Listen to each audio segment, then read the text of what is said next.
I'm here with Dr. Sarah Milken. She is the creator and host of The Flexible Neurotic with great advice for all of us in our midlife. Yes, midlife. You heard it, ladies. So we're here right now, and she's going to give us a quick lightning round of what she finds to be most helpful in her life. So here we go. Protein, protein, protein. We need 100 grams a day. Where do you get it? Oh my gosh. A lot of grass-fed steak. Sometimes to the point where I'm like, I can't look at one more steak. Like, oh my God. I drink Slate protein, which is like a canned drink. I order in cases from Amazon. It's 20 grams of protein with 2 net carbs. I shove a straw in it. I down it right after my weight workout because you got to get in 20 grams of protein within 30 minutes of strength training. Ooh. Well, that's what the trainer says. So...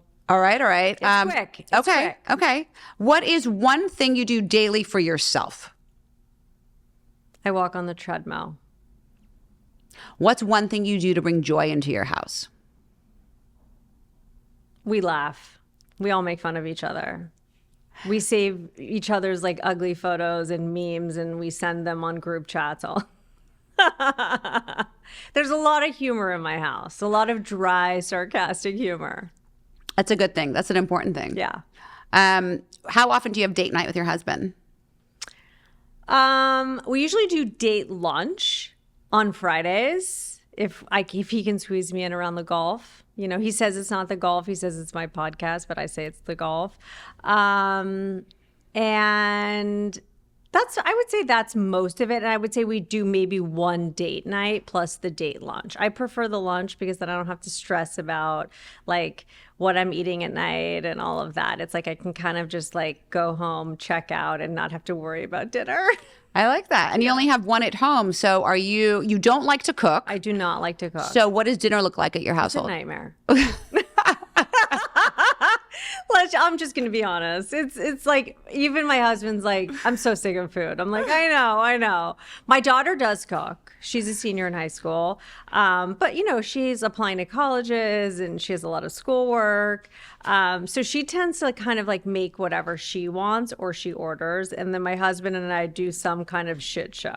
Okay. So like last night, I was just like fooded out with the grass-fed steak. I felt like I ate a steak every day for 4 days. That I was like, I'm just going to have a protein shake, which I don't normally do. I've never done that before, but that's what last night looked like. And then this morning I woke up hungrier, so I ate chicken sausage before I went to the gym. I'm trying to cut back on carbs a little bit because I really am a carb sugar whore, to the point where my like candida numbers are a little high, and I'm a pretty small person, but my inflammation numbers are higher than they should be.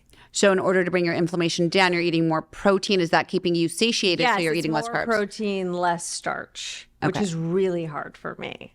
It's really hard for me too. I know. Like really I'm not one of those people who can just be like, as soon as you tell me I can't eat something, I'm like, red flag.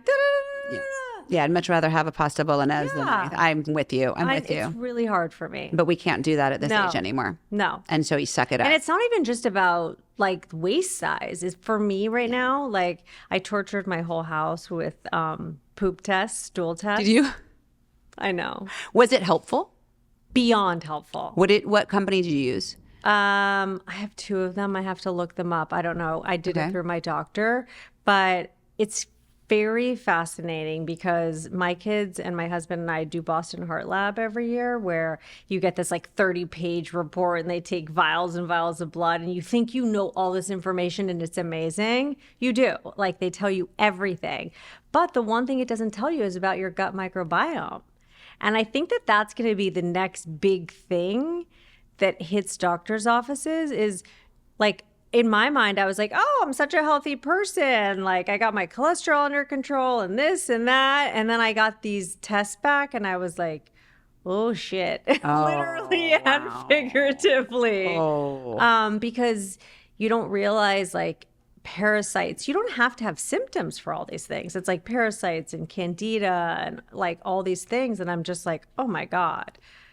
So those are things that I'm working on right now. And that involves like eliminating certain things from my diet, which is hard for me because I'm a baby. But you're doing it. Yeah, I'm doing it. What is the greatest thing you've incorporated in your midlife journey? in like what arena? In terms of what you practice on a daily basis, like what is the one thing you have incorporated in your midlife journey that you feel has really served you? From a physical perspective, I would say wearing a weighted vest on the treadmill. Really? Yeah. Wow. And what about from a mental perspective? From a mental perspective is trying not to sweat the small stuff, because I'm a stressor. And I always was a stressor, like school, grades, test scores, all of that. And I think for me, having kids and the college process and all of that stuff, it's like in the scheme of life, all of these things that we think are such a big deal that day, that week, that month are like microscopic if you zoom out like over the course of your life. And I wish I incorporated that earlier. So if there were one thing you were to tell your younger self, Yeah. it would be not to sweat the small stuff. Exactly. And I try to practice that with my kids. Like I never ask them like their grades or anything. I don't even know how to log into the high school portal to look at report cards, because I just feel like they're good kids. They're doing what they're doing, and they're not going to do more if I tell them to, and they're not going to do less. And it is what it is. And, so I think from that perspective, I'm pretty good, because I just assume that they're doing what they need to be doing or could be doing, or they're at maximum capacity. I guess if I had kids who did nothing and weren't, you know what I mean? I would have a different attitude about it, but I'm never going to like chase after them for them to have a different result. You know what I mean? Because I think at a certain point, like it's on you. Like I said to them, I'm like, I already fucking went to high school. I already took the SAT. I already got a PhD. Like, I don't need to redo my life through you. Like, I already did mine. If you don't feel like doing X, Y, or Z, that's on you. And as a result, they're going to become better for it. Yeah. It's 100%. like, do this because you want to, not because your dad and I expect you to. Like, not my problem. 100%. Ask for help. Great. I'm here to help you, but I'm not going to chase you. Yeah. No, that's great advice. Yeah. Last question. What is the one thing that you do to keep your marriage hot, spicy, and zesty after all this time? Hot, spicy, and zesty, maybe not. Amicable? No, we don't fight that much. I think, you know what? I think that for us, it's always been that we each have our own wheelhouses. You know what I mean? Like, I'm like the medical kid, all of that wheelhouse. Like, he's never ordering gut stool sample tests to come to the house. Like, that's never happening. You know what I mean? Like, no way, no how. But he will participate, but I have to like organize all of it, the phlebotomy, all of it.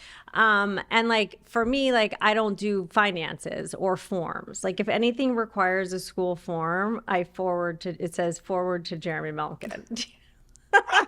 But medical forms I'll do, but like school forms that are just pages and pages, that's like forward. So I think for us, it's just different wheelhouses. He doesn't expect me to do his shit. I don't expect him to do mine. Like he plans travel, because if I planned it, I would always do something wrong. I didn't use the free points for the 4th night at the hotel. Like I would never remember all the fucking details of it. It's like, some people are just good at certain things and not good at other things. Right. It sounds to me like you've read Eve Rodsky's Fair Play, because you've got to go in here. Yeah. I don't make school lunches, never made school lunches because I can't handle smells in the morning. So my husband had to heat up like congealed food from the night before. Otherwise, I would totally gag. Like even to this day, I'm like, I don't do school lunches. Got it. But we're pretty good. Like we're a good team, because he knows what I want to do and I know what he wants to do and like what our limits are. And I think that you have to have that, at least for me. That's like, if I didn't have a husband who was like equal player, like he gets a haircut in the house, he fucking vacuums the hair up when he's done. I'm like, beautiful. Like he would never expect me to do that. Right. You know what I mean? And I think that, but we've always had it that way. So, and I didn't have to like change him. So, and we've been together for 2,000 years. So it's just kind of like, It's a blessing. Yeah, It's a blessing. like this is who we are. You know, we come to bed with Rogaine dripping from our heads and retainers and all sorts of sexy shit. And he's like, "Do you have sea urchins on your face tonight?" I'm like, "I guess." I guess sea urchins is like retin-A or whatever. I mean, there's always some disgusting thing happening, right? I love it. But you love each other for who you are, and you're still mesmerized by one another, and you're ready to go travel the world. I mean, look, I'm using testosterone. Do I want to like rip his clothes off every day? No, but like I'm trying. I'm like, I'm taking the steps to like, I was never a porn star, and I don't think I ever will be. But like, I'm trying to do my part. Yes. And that's all we can do. That's all we can do. And the objective of the Flexible Neurotic is to do what you can, be happy, and don't sweat the small stuff. Love it. Dr. Sarah Milken, thank you for doing what you're doing. Thank you for joining us today. Thanks for having me.